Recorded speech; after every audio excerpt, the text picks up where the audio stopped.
Hello students, welcome to my channel. तो आज की इस वीडियो में हम पढ़ने वाले हैं आपके BA third semester political science का चैप्टर नंबर 4।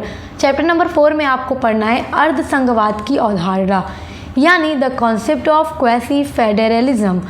तो आज हम यही पूरा डिटेल में पढ़ने वाले हैं। नोट्स भी आपको इसी वीडियो में मिल जाएगा और चैप्टर नंबर 3 तक ऑलरेडी मैंने वीडियोस पूरी अपलोड कर दी हैं।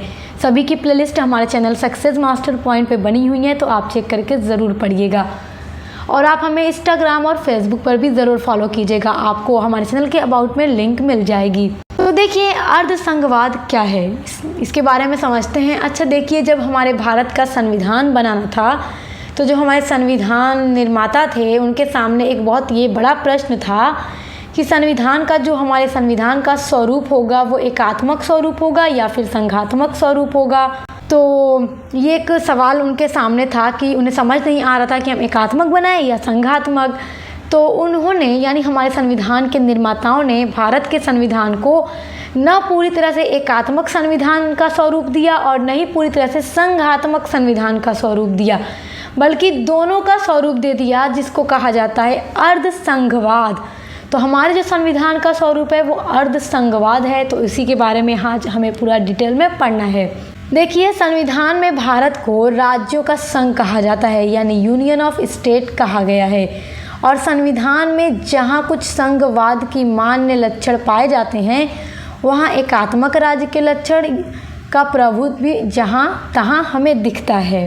देखिए, आप लोग ये तो जानते ही हैं कि एकात्मक शासन प्रणाली क्या होती है, जहाँ पर राज्य सरकार नहीं होती और पूरे देश को चलाने की जो शक्ति होती है वो केंद्र सरकार में ही निहित होती है।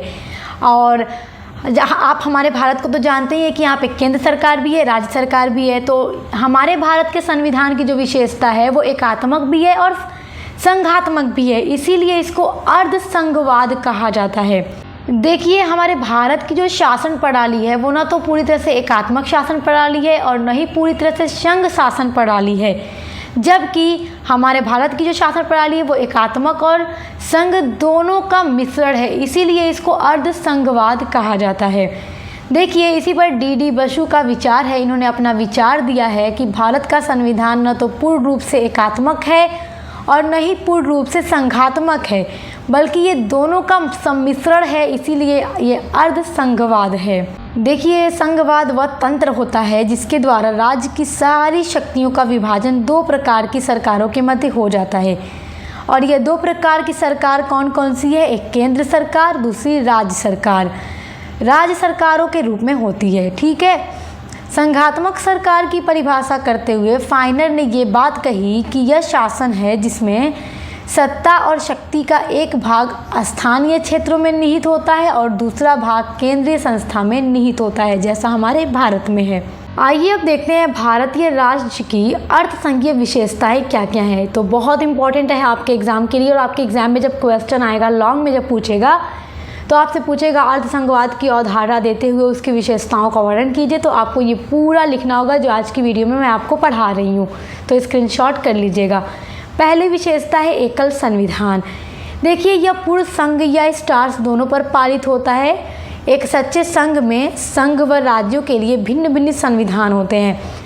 देखिए, हमारे भारत में राज्य सरकार, केंद्र सरकार दोनों होती हैं, लेकिन हमारे भारत का जो संविधान है एकल संविधान है। जो हमारा संविधान है वही सबके लिए है। तो ये हमारी पहली विशेषता है। देखिए, दूसरी विशेषता है कि राष्ट्रपति जो होते हैं हमारे देश के, वो राज्यपाल की नियुक्ति करते हैं। और आप तो ये जानते हैं कि राज्यपाल राज्य में होते हैं, जिस तरह देश में राष्ट्रपति होते हैं तो राज्य में राज्यपाल होते हैं। और एक व्यक्ति एक राज्य से अधिक राज्य का राज्यपाल भी हो सकता है। और राज्यपाल की नियुक्ति कौन करता है? राष्ट्रपति।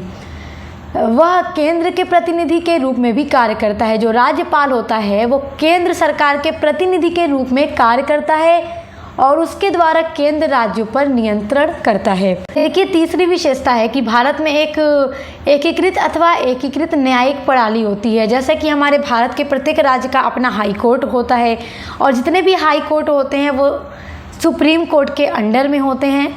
तो ये बात तो आप जानते ही हैं कि हर राज्य का अपना हाई कोर्ट होता है।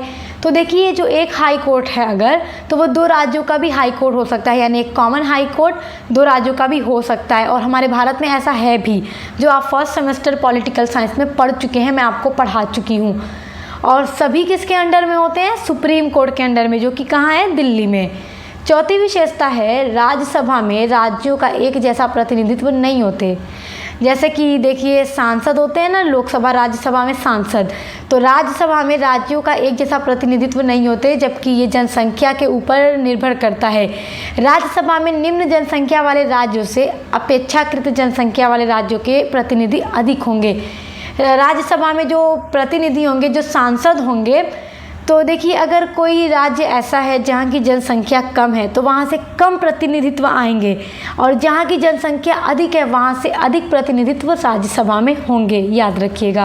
देखिए पांचवी विशेषता है आपातकालीन प्रावधान। देखिए हमारे भारतीय संविधान में आपातकालीन प्रावधान भी किया गया है, और भारतीय संविधान के भाग 18 में अनुच्छेद 352 से लेकर अनुच्छेद 360 तक आपातकालीन प्रावधान किए गए हैं। आपातकालीन प्रावधानों में केंद्र सरकार जो होती है हमारे भारत की, वो सबसे शक्तिमान हो जाती है। और देखिए हमारे भारत की जो केंद्र सरकार यानी कि हमारे देश के प्रधानमंत्री जी नरेंद्र मोदी जी हैं हमारे देश के प्रधानमंत्री, तो सारी शक्तियाँ किस में निहित होंगी? प्रधानमंत्री में। और तथा राज्य जो होंगे वो सभी केंद्र सरकार के नियंत्रण में आ जाएंगे पूरी तरह से। और देखिए 3 तरह के जो आपातकालीन प्रावधान हमारे भारतीय संविधान में हैं, जिसमें पहला है अनुच्छेद 352 में राष्ट्रीय आपातकाल, और 356 में है राज्य के आपातकाल यानी राष्ट्रपति शासन, और तीसरा है अनुच्छेद 360 में वित्तीय आपातकाल। तो इन तीनों ही आपातकालीन स्थितियों में राष्ट्रपति प्रधानमंत्री के आदेश पर लागू करता है, याद रखिएगा। सो स्टूडेंट्स, आई होप आज का जो चैप्टर नंबर 4 का पूरा टॉपिक है आपको अच्छे से समझ में आ गया होगा। तो इसी तरह से चैप्टर वाइज आपके हर एक सब्जेक्ट की क्लास हमारे चैनल सक्सेस मास्टर पॉइंट पर चल रही है, तो आप विजिट ज़रूर कीजिएगा और हमें इंस्टाग्राम एंड फेसबुक पर फॉलो करना मत भूलिएगा। तो अब मिलते हैं नेक्स्ट वीडियो के साथ।